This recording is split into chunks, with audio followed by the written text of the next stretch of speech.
हे good morning friends. मैं महेश कुमार वर्मा लेके आया हूँ आज आपके लिए एक शानदार कहानी। एक कहानी जो बदल दे आपकी ज़िंदगी। एक कहानी जो आपकी ज़िंदगी में वो बदलाव ला सकती है जो कि आप चाहते हैं, जो कि आप सोचते हैं। दोस्तों, कहानी है आज आशा की।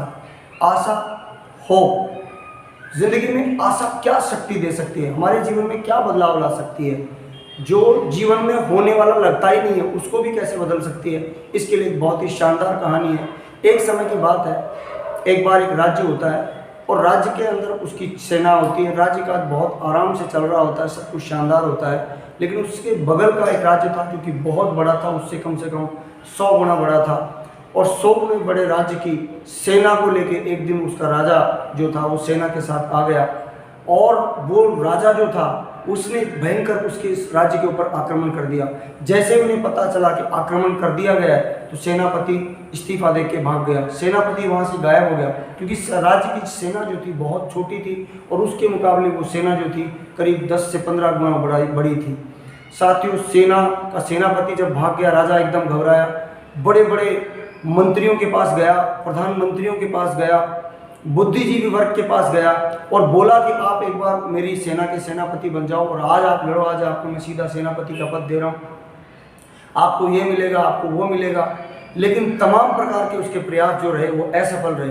वो सब प्रयास असफल रहे और उन असफल प्रयासों को लेकर वो राजा बड़ा निराश हो गया क्योंकि सभी लोगों ने उसको मना कर दिया। बड़े बड़े सेठों के पास गया, सबके पास वो गया।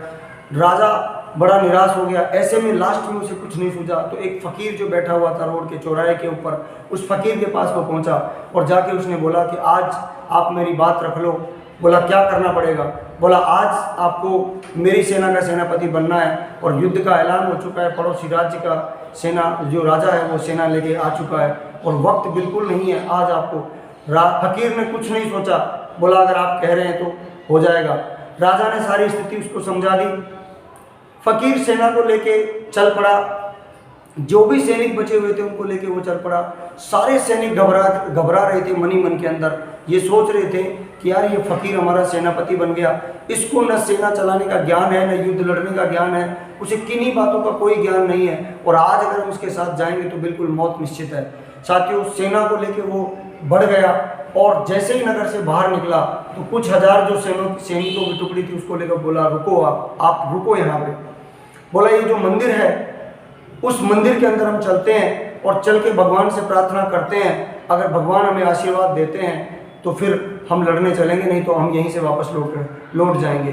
सारे सैनिक खुश हो गए, बोल क्या यही फैसला हो जाए तो इससे बढ़िया क्या बात होगी। साथियों, कोई नहीं, सारी सेना बाहर खड़ी रही और वो फ़कीर जो था वो मंदिर के अंदर जाता है और मंदिर के अंदर जाके बोलता है कि भगवान ने मुझे आशीर्वाद दिया कि आज सिक्का उछालो। अगर सिक्का सीधा आ गया तो आप जाओ, जीत आपकी होगी, और सिक्का उल्टा आ गया तो यहीं से लौट जाना क्योंकि आपकी हार होगी।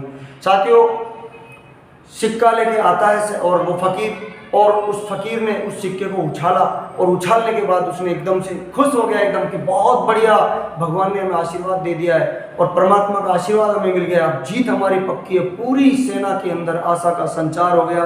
पूरी सेना एक्साइटेड हो गई, खुश हो गई एकदम कि जीत हमारी पक्की है और एकदम युद्ध में चले गए। दोस्तों, 7 दिन लगे उस सेना को। वो सेना उनसे जो 10 गुना बड़ी थी, उस 7 दिनों के अंदर उस सेना जो छोटी सी टुकड़ी थी, क्या ज़बरदस्त जोश था, क्या उत्साह था उनके अंदर, गजब का उत्साह था, एनर्जी थी, जोश था लड़ने का। वो भयंकर लड़े। 7 दिन बाद जो फैसला हुआ वो आपको आश्चर्यचकित कर देगा। वो फैसला था उस छोटी सी टुकड़ी की जीत हो गई और वो जो बड़ी 10 गुना 15 गुना जो सेना थी उसकी हार हो गई। साथियों, जीत का सेहरा फ़कीर के माथे बंधा। वो फ़कीर वापस आया, वहाँ पे वापस सेना को लेके लौट रहा था और उसी मंदिर के सामने आके बोला रुको, राज्य में तो चल रहे हो आप, लेकिन रुको, भगवान ने हमको जीत दी है, आज भगवान के यहाँ पे हम फैसला करके चलते हैं। दोस्तों, उस फ़कीर ने उन सैनिकों को सबको बुलाया और उसको दिखाया कि जो मैंने सिक्का उछाला था उस सिक्के का देखो। सिक्के को देखने के बाद सैनिकों के होश उड़ गए। क्यों? क्योंकि सिक्का दोनों तरफ से एक जैसा था। सिक्का दोनों तरफ से एक जैसा था। साथियों, फ़कीर ने उनको हौसला बंधाया और उनको बोला कि साथियों, भगवान हमेशा हमारे साथ होता है। लेकिन भगवान के नाम से जो हमें आशा की शक्ति मिली, सिर्फ वो हमारे साथ नहीं थी। हम जीतने के लिए पहले उतने ही सक्षम थे जितने अब थे और जीत के आए हैं। हमारी शक्ति में कोई बदलाव नहीं हुआ है। अगर शक्ति में बदलाव हुआ है तो एक शक्ति में बदलाव हुआ है। पहले हम निराश थे, अब हम विश्वासपूर्ण तरीके से थे।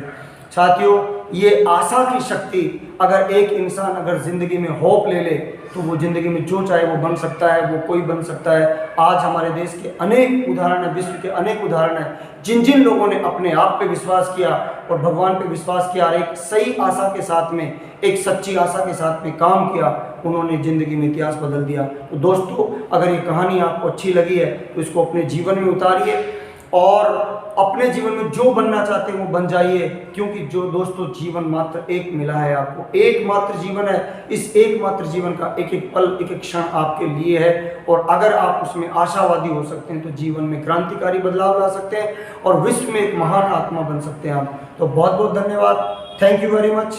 दोस्तों, अगर ये कहानी अच्छी लगी है तो उसको लाइक करें, सब्सक्राइब करें और अपने फ्रेंड्स के साथ शेयर करें। Thank you very much, wish you all the best, thank you so much.